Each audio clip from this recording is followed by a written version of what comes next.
Assalamualaikum warahmatullahi wabarakatuh. Alhamdulillahilladzi adhaba anna hasan inna rabbana laghafurun syakur. Asyhadu alla ilaha illallah wa asyhadu anna muhammadar rasulullah sallallahu alaihi wasallam wa ala alihi washabihi amma ba'du. Di sini di dalam kesempatan kali ini kita akan melanjutkan makna Al-Qur'an kita. Dan semoga di kesempatan ini saudara semua diberi kesehatan, diberikan nikmat hidayah, sehingga kita tetap menjadi orang yang bertakwa. Langsung saja dibuka Al-Qur'annya, kita lanjutkan surat Al-Baqarah ayat 39. A'udzubillahi minasyaitonirrajim. Bismillahirrahmanirrahim.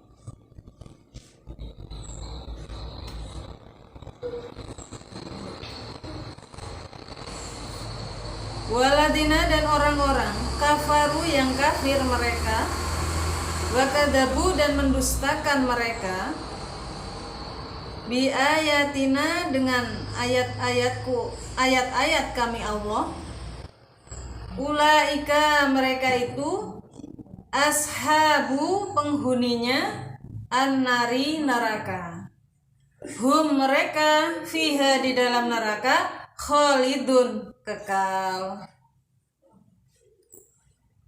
Jadi di ayat 38 bahwasanya Allah berfirman, kamu sekalian turunlah, yaitu iblis, Adam dan Hawa. Jadi yang paling dulu yaitu iblis. Iblis itu paling pertama turun ke bumi.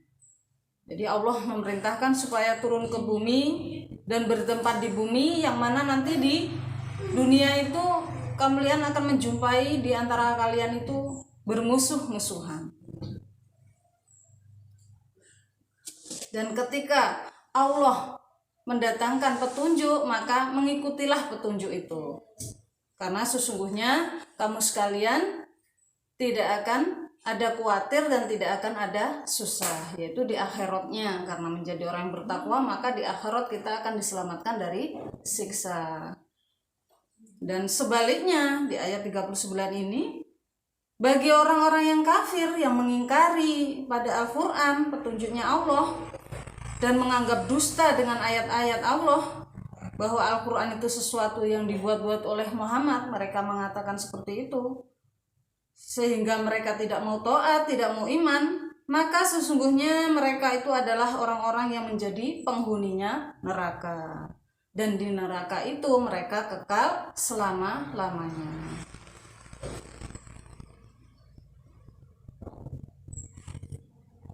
Ya Bani Israel, wahai Bani Israel, yaitu anak turun Yakub, idkuru, ingatlah kamu sekalian, nikmatia, pada nikmatku Allah, alati, yang an'amtu, yang telah memberikan nikmat aku, alaikum, atas kamu sekalian, wa aufu, dan menetapilah kamu sekalian, biahdi, dengan janjiku Allah.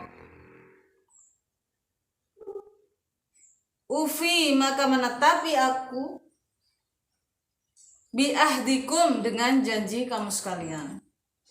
Wa iyaya, dan kepada Allah, farhabuni, takutlah kamu sekalian nih padaku Allah.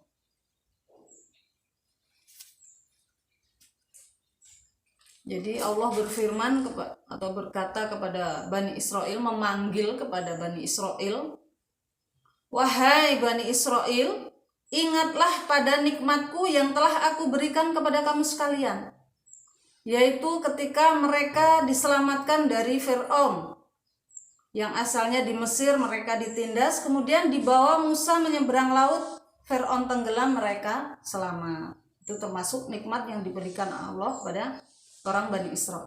Jadi ini yang dipanggil oleh Allah ini adalah orang-orang Bani Israel yang setelah datangnya Nabi Muhammad, atau yang hidup di zaman Nabi Muhammad,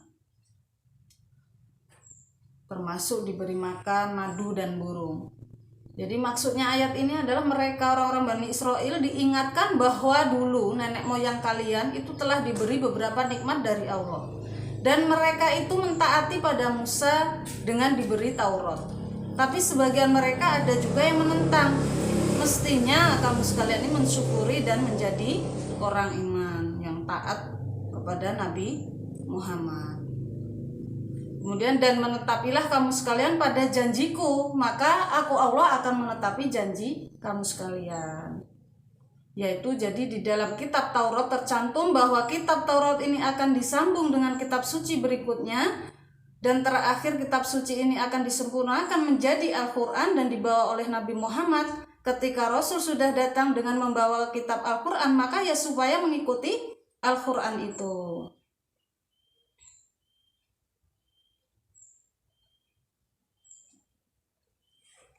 Dan maka janji surga itu akan aku tepati, dan sesungguhnya kamu sekalian takutlah hanya kepadaku kamu sekalian takutlah. Jadi janjinya Allah janji kamu sekalian akan ditepati, yaitu janji surga. Ketika kamu sekalian menjadi orang yang taat, menjadi orang iman, maka kamu sekalian akan mendapatkan surga.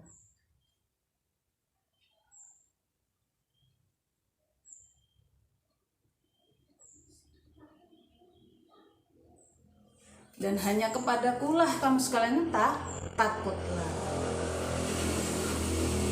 Wa aminu, dan imanlah kamu sekalian, bima dengan apa-apa anzal tu yang telah menurunkan aku Allah, musyaddiqon dengan membenarkan, lima pada apa-apa ma'akum bersama kamu sekalian. Wala takunu, dan jangan ada kamu sekalian awala kafirin, pertamanya orang-orang yang mengkufuri, bihi dengan Al-Quran, atau dengan ma itu maksudnya Al-Quran. Wala tastaru, dan jangan menukarkan kamu sekalian bi ayati dengan ayat-ayatku Allah, samanan dengan harga qolilan yang sedikit, maksudnya keduniaan. Wa iyaya, dan kepadaku Allah, fattakuni, maka takutlah kamu sekalian nih padaku Allah. Jadi sebagai pelaksanaan Al-Quran sudah turun, maka ya kamu sekalian imanlah pada Al-Quran, yang mana ajaran pada Al-Quran itu membenarkan atau sama dengan ajaran yang ada pada kalian, yaitu yang ada di dalam kitab Taurat dan Injil, yang di situ menerangkan tentang Islam, tauhid, bahwa manusia tidak boleh syirik, dan juga tentang kenabian. Maka ya imanlah. Dan kalian janganlah menjadi pertamanya orang yang mengkufuri Al-Quran. Jadi kalau orang Yahudi Nasrani yang mereka itu adalah Bani Israel yang hidup di zaman Nabi, yaitu ketika Al-Quran sudah turun, mereka mengkufuri kitab Al-Quran, berarti merekalah ya generasi awal dari Bani Israel yang mengkufuri kitab Al-Quran, yang mana yang akan diikuti manusia ila yaumil qiyamah. Jadi kamu sekalian jangan sampai menjadi orang pertama kalinya yang mengkufuri pada Al-Quran. Dan kamu sekalian janganlah menukarkan ayat-ayatku dengan harga yang sedikit. Jadi kamu sekalian jangan menukarkan ayat-ayat yang ada di Taurat Injil yang menerangkan sifat-sifat Nabi, yang menerangkan tentang sifat-sifat Nabi Muhammad. Itu jangan kalian hapus, karena agar tetap menjadi tokoh, agar tetap mempunyai umat dan mendapatkan keduniaan dari umatmu itu. Jadi ini tertuju pada ulama Yahudi.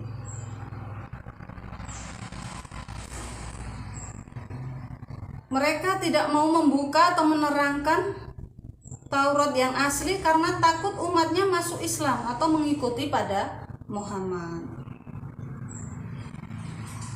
Dan kamu sekalian takutlah hanya kepadaku Allah. Jadi mereka takut dengan mengatakan atau menerangkan isi Taurat Injil yang asli tentang sifat-sifat Nabi.